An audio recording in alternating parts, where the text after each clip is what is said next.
What's going on to my sports junkies, my four lifers, my diehards, and the sad little people whose team ain't never won a damn thing? But hey, I can relate. Welcome to all my listeners, whether you're watching visually or tuning in audio only. This is another episode of Break the Huddle podcast. I'm your humble host, Deuce, and you already know how we do it here. We keep it real. No media spins, no sugarcoating, just straight up honest talk about what everyone in the stands is talking about, or what you're yelling at the screen from the couch at home. Don't worry, we're diving into all the hot topics today, so grab your jersey, settle in, and let's break the huddle. Who's got my back? Who's got my back? I got your back. Who's got my back? I got your back. Who got that swerve? I got that swerve. All right, let's kick things off. This week, week 4 in the NFL was straight up nuts. Absolutely crazy. I got a lot of takeaways, so let's break it down. First, we got to talk about these Monday night double headers. Bro, whoever came up with that, go to hell. Go straight to hell. We don't want it. We don't like it, actually. It's just too much. And then they got us watching the Dolphins. Why are we subjected to watching Tyler Huntley go out there and stink it up on primetime television? I just don't get it. I know Tua is supposed to be there, so that's why they got that game scheduled. But damn, man, that shit was painful to watch. Truly, that shit was awful to watch. Tyler Huntley clearly has some work to do on top of Mike McDaniel's terrible play calling. Like at this point, man, they need to hurry and get Tua back healthy, because these Dolphins, they look like a shell of themselves. They can't even move the ball downfield without him. And then it makes you appreciate Tua. It makes you appreciate the timing, his accuracy. What I'm seeing from Tyler Huntley, granted, I know he just got there. Let him get his feet wet more, but that was a rough watch. For the better Monday night game, we got to talk about Jared Goff and the Lions, man.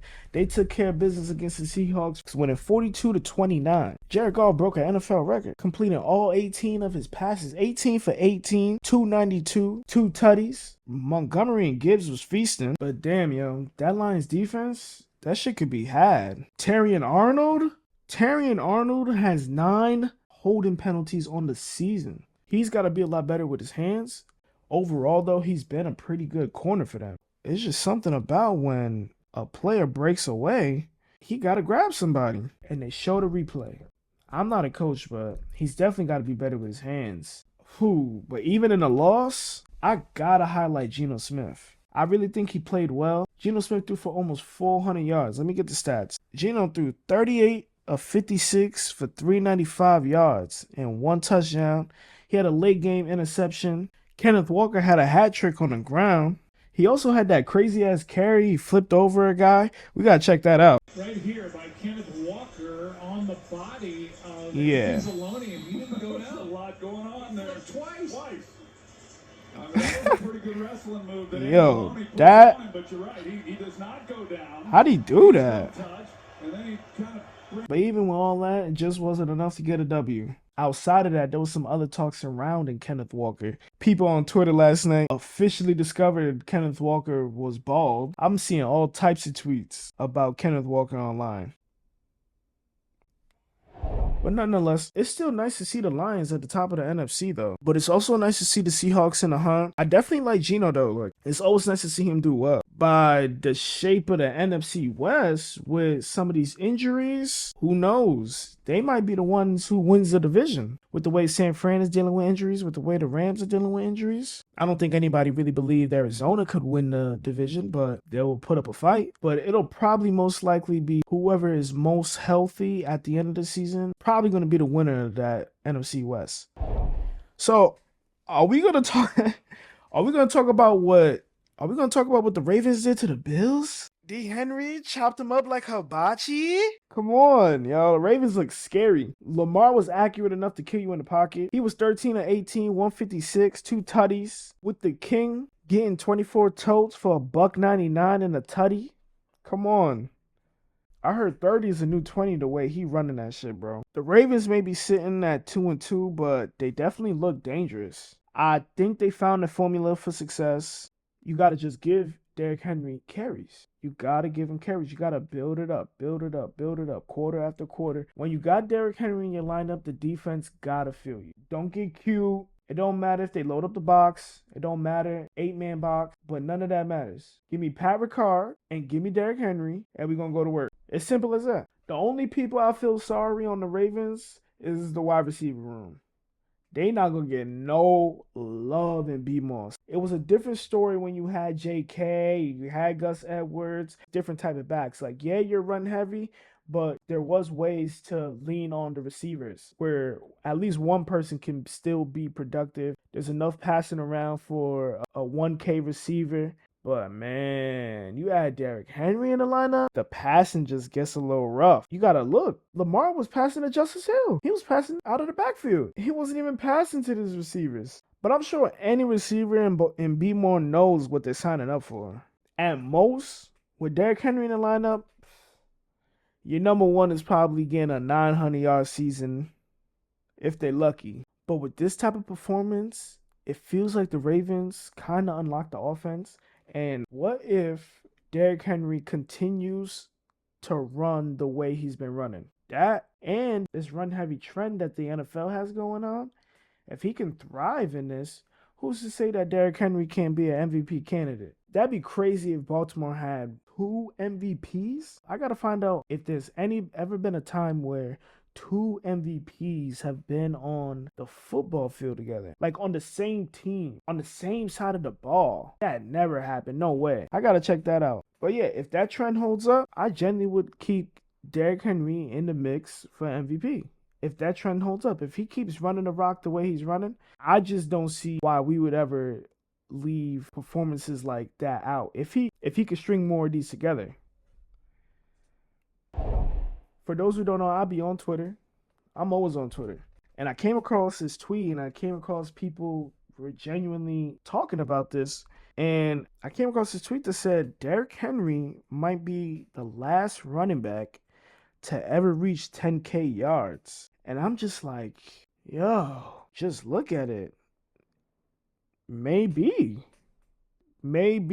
Because Derrick Henry is built different, man. The guys at the top of the all-time rushing are all built different. And I'm not saying Christian McCaffrey's not good or Saquon Barkley's not good, James Conner, but Derrick Henry is built different. Come on now. I don't even have to explain that further. It got me thinking and it got me wanting to dive more into it. Emmitt Smith is at the top with 18,000 rushing yards. That is nuts. 18,000 rushing yards is crazy. And Adrian Peterson is sitting at 14,000.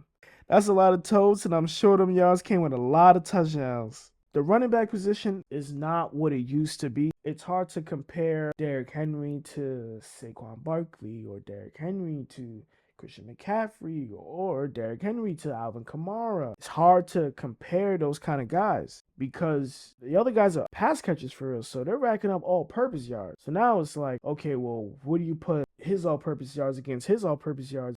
But after all of that, Derrick Henry, he's just old school. He's that old school workhorse, every down, downhill back. When it's all said and done, I know he's already in the same conversation as the GOATs, but it would be nice once he hangs it up. I just hope that he's hanging with the GOATs from a yardage aspect.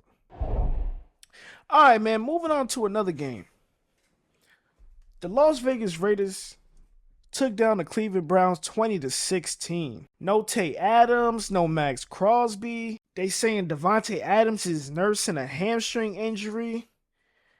But have anybody noticed in professional sports lately, like over these past couple years, it's most likely a business decision? Remember what Antonio said back in episode 1. The team just didn't seem to show up tonight. No, they didn't. I think as the game went on, I don't think it was a team. I think there was definitely some individuals that made business decisions, and we'll make business decisions going forward as well.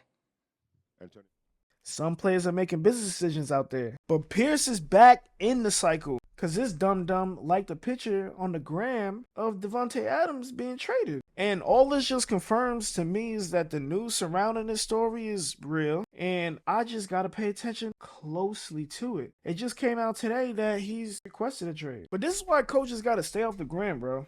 Just stick to Twitter. They can't see your likes over there. So I'm done shaking the feeling that Devontae Adams' hamstring might be one of those decisions when indeed it is one of those decisions. Bro, I know he was coming to work and he was looking around and he was just thinking to himself like, this is what y'all got me doing? Y'all got me fucking around with Gardner Minshew and Aiden O'Connell. I don't know who's going to start. Before that, you gave me Jimmy Garoppolo. Like, bro, I'm out of here, yo. Y'all niggas, y'all doing some other shit. I'm out of here. I know he's ready to peace. Look, despite all that, I actually kind of like what I saw from Deshaun Watson in this game, though. I thought he was hitting his targets. He was using his legs effectively. I heard him mention last week that he wanted to utilize his legs more. I think he delivered. It just feels like every time that Deshaun Watson gets his groove, like a bunch of other things just start to go wrong. It could be drop passes, penalties. I just know it's probably frustrating for when he's probably in a rhythm and then all these things start working against him. I feel like he was starting to play better last season before the shoulder injury, but I don't know. That's just me. He finished 24-32 for 176 with a touchdown and an interception. They had that touchdown called back. Amari Cooper. He had the drop pass that led to the interception. Like, the game was a mess, man. Because all in all, it would be nice to see Deshaun Watson, like, you know, thrive or just look like maybe Houston Deshaun Watson. Because, like, you know what type of player that was, and that was exciting to watch. It sucks that we're not getting that. I just know that they're wanting that same Houston Deshaun Watson, too.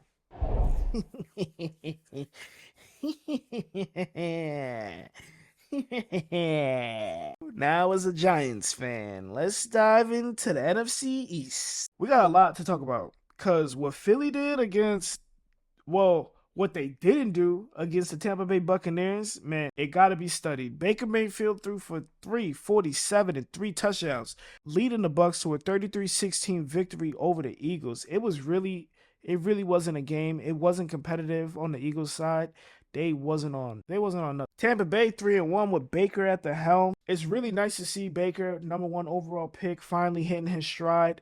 Second year in this offense. I like rooting for Baker. I always like to see him win. I like that underdog, comeback type of story, type of player. Baker Mayfield embodies that for real. That's why he's always interesting to me. He's proven his worth. He just got paid. He's one of the top quarterbacks in the league right now. You cannot argue that. You cannot knock that. That is indeed fact. But the Eagles, oh yeah, belt to ass. What happened? They just couldn't do shit. It felt like every time the Bucs had the ball, they was marching down the field. Jalen Hurts finished 18-31 for 158 and a tutty, but he just doesn't really impress me. I gotta be honest. I'm always gonna remind y'all, I am just a guy watching. And Jalen Hurts doesn't impress me. Now, is that the Giants fan talking, or is that the unbiased analyst in me talking? Maybe it's a little bit of both. Saquon had 10 totes for 80. They was just lacking receiver help, for real. They showed some life in the second half, but it just wasn't enough. And for all the Philly fans, come on. It's time to move on from Nick Sirianni. Yep, y'all do not need that guy. He's just not doing well, in my opinion. Him and Robert Saleh, they are not my favorite coaches. And it is hard to watch them from going from being good and being like mid. Hurts is always going to show his ability as a runner, but as a passer, sometimes you got to elevate your teammates. Sometimes you got to go out there and really sling the rock. You got to make some better decisions. You got to throw people open. But some of his decisions, some of Jalen Hurts' decisions have just been straight up head scratches. You know it, I know it. What are we doing here? But if we talk about the Eagles, we got to talk about the biggest threat to the Eagles. And that's Jaden Daniels and the Washington Commanders. Yup. Jaden Daniels and the Washington Commanders. The hype train is going, and I think I'm on it.